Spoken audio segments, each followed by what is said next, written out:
Oi, punters, is there egg on my face? Was I wrong? There's one thing I know about the algorithm. It loves a good YouTuber on YouTuber war. So, let's go.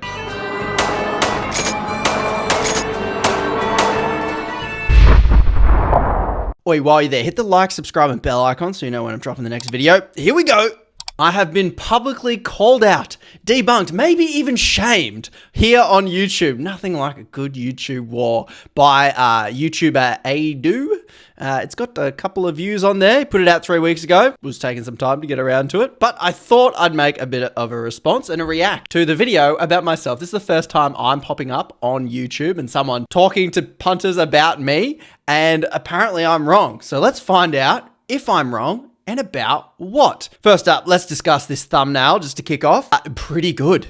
Well done. He's gotten this good reaction. Like, oh, he's wrong. Looks like an idiot. Punter's an idiot. Well played. That's really good. If I could just offer some constructive feedback, and this bloke here, most punters won't know who they are. So that's kind of using useless real estate when people are like, what's he wrong about? I don't really care. Maybe this is about housing. He's got it in the title there. Punters Politics is wrong about housing. Really good. So you've got the topic in there. On the thumbnail, maybe I'd go with an arrow pointing to me saying, what an idiot. And then the caption being Punters Politics is wrong about housing. And I'd probably include a house in there so people know they're clicking on a house. Anyway, just some feedback for you there. But other than that, really good thumbnail. It got me clicking, but maybe it's because it's about me. Let's take a watch. Punters Politics is completely wrong about housing. Great intro. The first 3 seconds tells us all about it. Let's continue.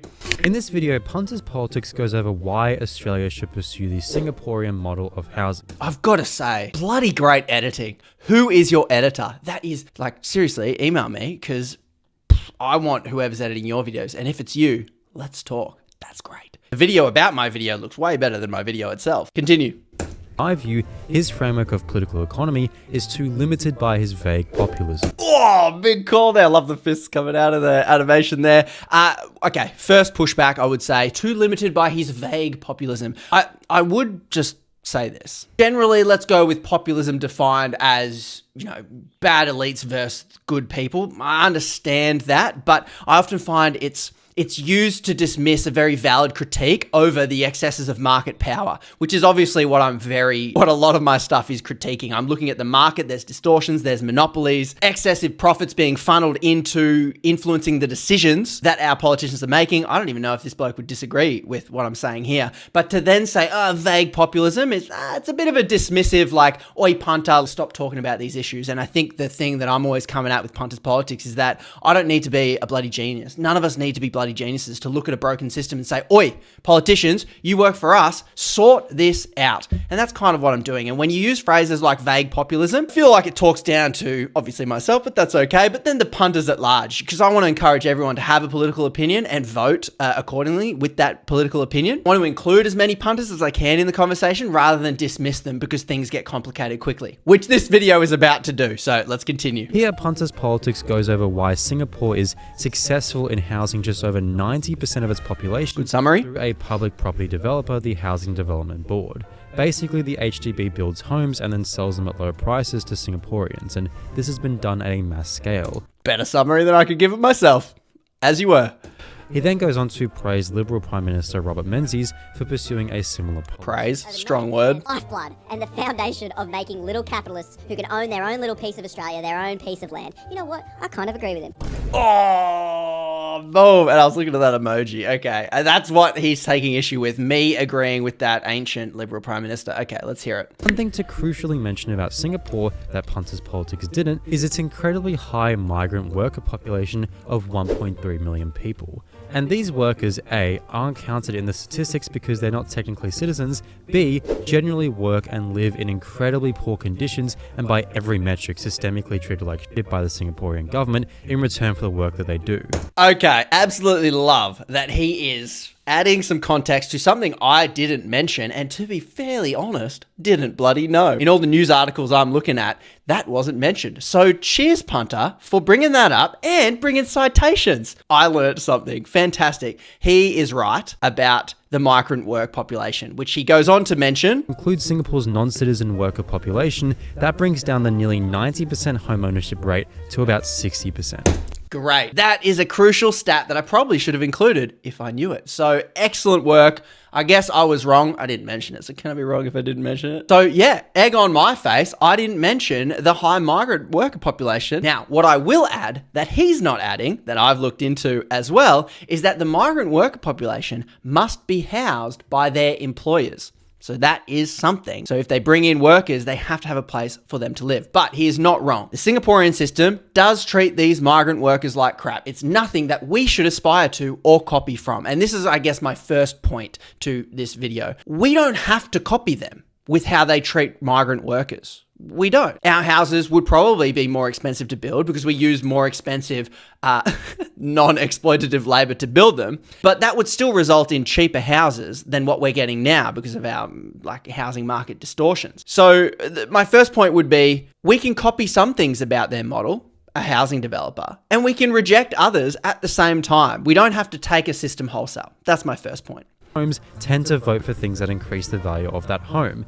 This is then when you get lobby groups and peak councils and people seeing this as an investment pathway, and before you know it, you've got a whole hegemonic apparatus dedicated. Big words, hegemonic. And accelerating Nice. price growth, and you're on your way towards the very financialized and out of control system we've got today. Financialized and out of control system we have today. Bloody agree with him. Very well done. When people got lots of houses and then realized that the house was a good investment, they bought more houses and then they voted for people that would make their house prices go up, and then the system gets more and more out of control. I want to add in, before we get to his key criticism here, I don't disagree at all. Very valid point.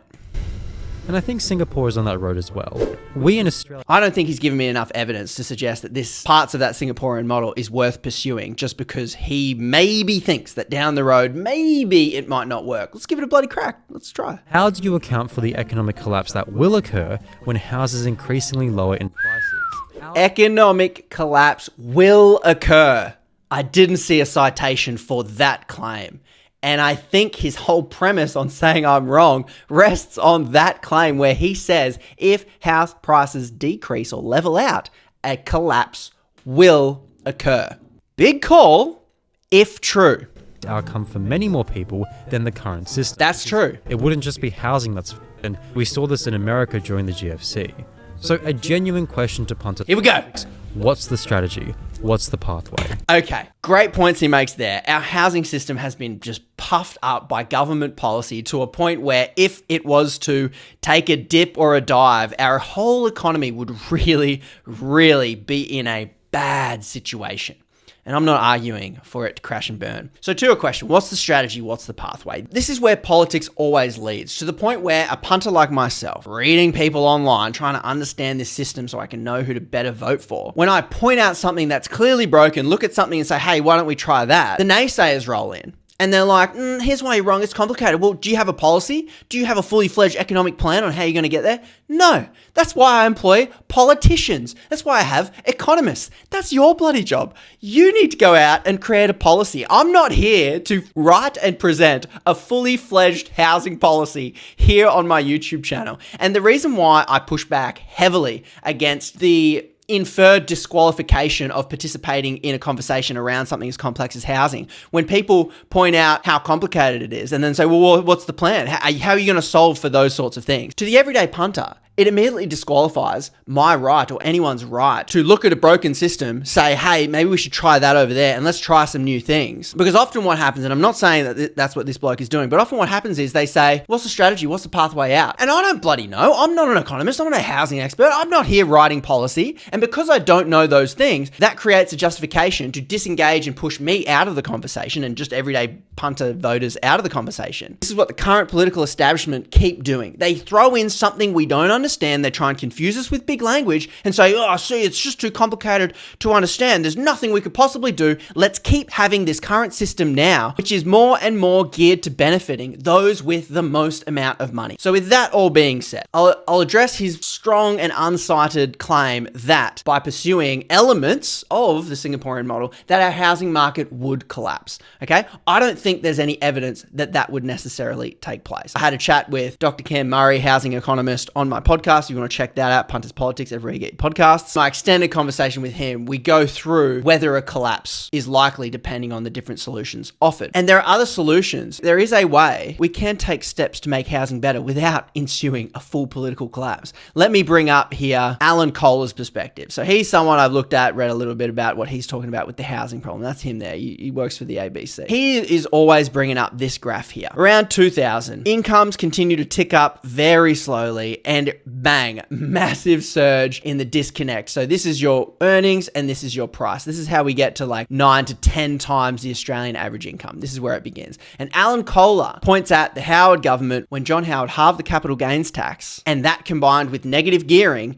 Aussies did the logical thing and went, I'll just buy houses because I'll get a mad tax discount to do it. And that is what Alan Kohler seems to be saying. Fact checks welcome, citations necessary in the comments below. That's the beginning of when homes became financialized, when they became vehicles for investment rather than just simply places to live. And so your everyday punter trying to buy a house is now competing with privileged punters who have a hell of a lot more income and are using housing to get a tax discount on their wages. And that is why when we look at Australia's most prolific property investors, they're surgeons, anaesthetists, internal medicine, psychiatrists, dental practitioners, school principals, other medical practitioners, engineers. These are Australia's highest paying professions. So these are the privileged punters that work hard, get a good salary of 250K-ish, and in order to lower their income that they get from being an anaesthetist or being a surgeon, in order to lower that income, they buy a house. Because when they go to sell the house, they're taxed at half their current taxation rate. So their taxation rate is probably at what is it, 39, 40 something for whatever this tax bracket is. When they sell the house, they only pay tax on the house at 20%. So the smart thing for them to do is to buy all the houses. So Alan Kohler, he's smarter than me, and he's saying the solution is to get rid of this stuff gradually, have negative gearing only on new dwellings, not on existing dwellings, and begin to take away the incentives for people to buy houses as investments. The theory is house prices will steady and just kind of chug along the same whilst wages can catch up. And over 10 years, that gap of houses being 10x the median income, they can catch up and maybe return to a level around here. That's the theory. Anyway, I think there's lots of strategies to be tried, to be tested, to see if we can just bloody stop this housing growth. Look at that. It's still bloody going up. That doesn't necessarily result in a housing collapse. Now back to the solution I was spooking from what I'd seen online, the Singaporean housing model, which Australia did back in the day. All it's doing is providing competition for the private property sector. If the government as a property developer comes in to build an affordable house for somebody, well then it's a free market, right? And the private property developers, they're not going to unnecessarily build a house if it's crashing the economy. According to Cam Murray, is what will happen is the new house will then offset a potentially more expensive house that a private property developer may have built. And so private property developers are going to respond to the market as it is. You introduce more competition into the market then responds. So this bloke has some valid information to add to the discussion. I don't think he's given me enough evidence in here to suggest that that Singaporean style housing model would crash the housing market. I need to see way more data on that to believe that. But what I would say is that what we're doing now isn't working. There are other countries that we can look at that don't have this problem, and we can pick and choose the different elements of those systems that we think would work best here, and we can try them out. Because I'll tell you one thing we can't bloody do. We can't keep letting the status quo continue. We got to try something. So great video, Punter Adu. I'll give him a sub and a thumb because he provides some solid citations. And I was serious, by the way. Who's your video editor? Because they're bloody brilliant. So anyway, massive thanks to We the Punters over on Patreon. These are the punters that keep me making the videos that I think are important and not just the ones that get the clicks. I am hoping that a YouTube battle, YouTuber v YouTuber, online, everyone's like, he's got bit. Hopefully the algorithm loves that. So be sure to hit the like, subscribe, and bell icon so you can stay up to date when I drop the next video. Feel free to share this with a punter who might not know just how scammed we're getting. Check out the Punters Politics podcast that releases every single Wednesday, and I'll catch you in the next episode. Cheers, punts.